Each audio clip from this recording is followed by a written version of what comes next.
बारी बारी सबकी बारी, आज हमारी तो कल तुम्हारी। कुछ ऐसा ही किया है भारत ने क्या कनाडा के साथ। कनाडा छटपटाया और कहने लगा भारत ऐसा मत करो, भारत तुम अब हमारे मामले में घुस रहे हो। बिल्कुल सही सुना आपने, कनाडा ही ऐसा कह रहा है। जानेंगे क्या है मामला। तो वहीं दूसरी तरफ भारत ने रूस को नहीं बल्कि जर्मनी को $5.2 बिलियन देने का फैसला कर लिया है। जानेंगे जियोपॉलिटिक्स में क्या कुछ चल रहा है, आइए जानते हैं इन खबरों को विस्तार से। कनाडा के पीएम जस्टिन ट्रूडो जब भारत आए थे ना, तो एक बड़ा चर्चा का विषय बना था कि भारत में उन्हें उस तरीके से पीएम मोदी ने रिसीव नहीं किया था जिस तरीके से प्रोटोकॉल तोड़कर अक्सर पीएम मोदी अपने दोस्तों से मिलने जाते हैं। मतलब ये दिखलाया गया था भारत की तरफ से कि तुम हमारे लिए उतना ही जगह रखते हो जितना एक नॉर्मल रिलेशन के लिए किसी देश को जरूरत होती है।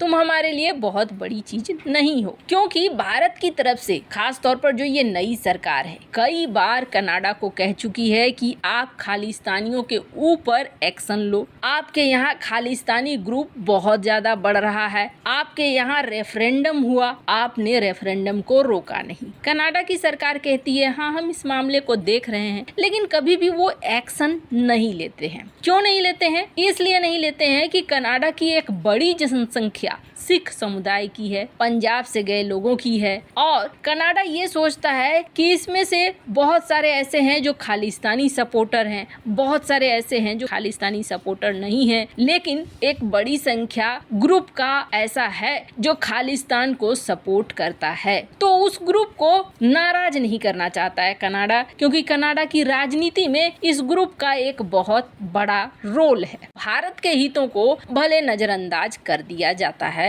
ऐसा ही कुछ पाकिस्तान भी कभी करता था। कभी आप शांति से सोचना, एक समय था हमारे देश में धमाके होते थे, हमारे देश में समस्याएं होती थी और हम बार बार पाकिस्तान को कहते थे आप ऐसा मत करो, आप आतंकवादियों को मत भेजो।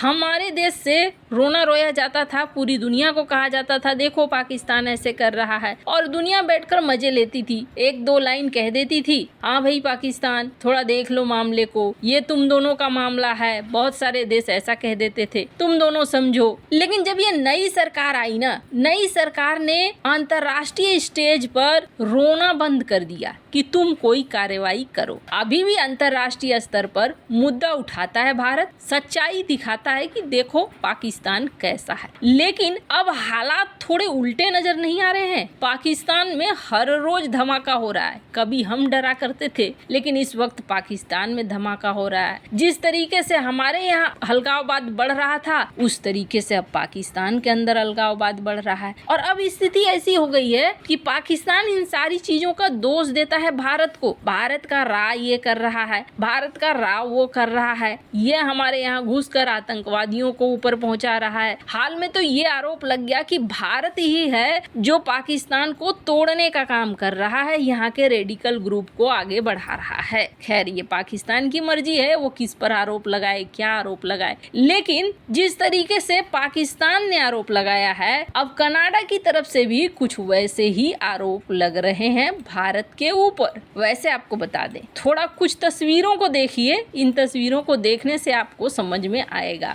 ये है Jaspal Singh Atwal. Jaspal Singh Atwal Indo Canadian businessman है। 1986 में इसके ऊपर एक मर्डर का केस रखा। कहा जाता है कि इसका एक बड़ा रोल था एक बड़ी शख्सियत के मर्डर में। पंजाब का कोई मिनिस्टर था। ये बंदा कनाडा भाग जाता है और कनाडा भागने के बाद इस बंदे की तस्वीरें कुछ वायरल होती है। यहाँ देखिए, सिख मिलिटेंट अटवाल ट्रूडो के इवेंट में ये यहाँ पहुंचे हुए थे, ट्रूडो के साथ हैं। और सिर्फ ट्रूडो के साथ नहीं है, बल्कि ये तस्वीर देख लीजिए, ट्रूडो की पत्नी के साथ भी इनकी तस्वीर देखने को मिलती है। अटवाल जी यहाँ पर ट्रूडो के आसपास घूम रहे हैं। इसका क्या मतलब है? इसका मतलब ये है कि खालिस्तान को लेकर पूरा समर्थन दे रही है कनाडा की सरकार। तो होता यह है कि उल्टी गंगा बही, यहाँ पर कनाडा की तरफ से भारत के अंदरूनी मामलों में दखल दिया जाने लगा, लेकिन कनाडा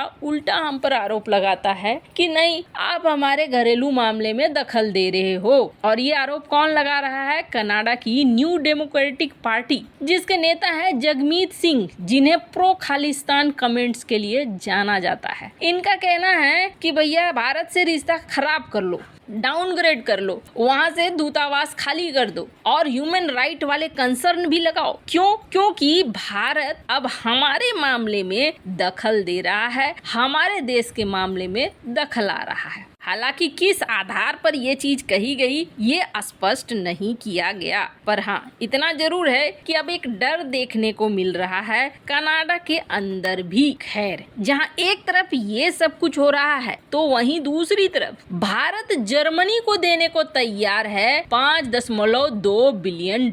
आपको बता दें, ग्रीस एक समय बहुत ज्यादा परेशान था और परेशान होने का कारण सभी को पता है। ग्रीस तुर्की से बहुत परेशान रहता है और तुर्की का इलाज ग्रीस ढूंढना चाहता है। ग्रीस के आसपास एक बड़ा इलाका है जो पानी का इलाका है। ग्रीस को ऐसी पनडुब्बियों की जरूरत थी जो पनडुब्बियां काफी समय तक पानी के नीचे रह सकें, करीब 84 दिनों तक तो जरूर रह सके। अब डीजल वाली पनडुब्बियां क्या होती हैं, बहुत तेजी से निकलकर बाहर आना पड़ता है उनको, ईंधन के लिए, खाने पीने की चीजों के लिए। और न्यूक्लियर सबमरीन के साथ दिक्कत क्या है, ये तो महीनों रह जाएं अंदर, लेकिन इनसे आवाज बहुत होती है, तो ये बहुत जल्दी पकड़ में आ जाते हैं कि यहाँ पर न्यूक्लियर सबमरीन है। ग्रीस को कुछ ऐसा चाहिए था जो कम से कम 3 महीने तक पनडुब्बी अंदर रहे और आवाज भी न करे, और ऐसा संभव था AIP टेक्नोलॉजी से। ग्रीस ने तब जर्मनी से संपर्क किया और 15 फरवरी 2000 को करार किया जर्मनी के थ्रिजेन ग्रुप AG ग्रुप के साथ, और इस कंपनी ने ग्रीस के लिए बनाए 9 की संख्या में SDW क्लास 214 पनडुब्बी, और ऐसा ही दक्षिण कोरिया के लिए भी जर्मनी की कंपनी ने किया।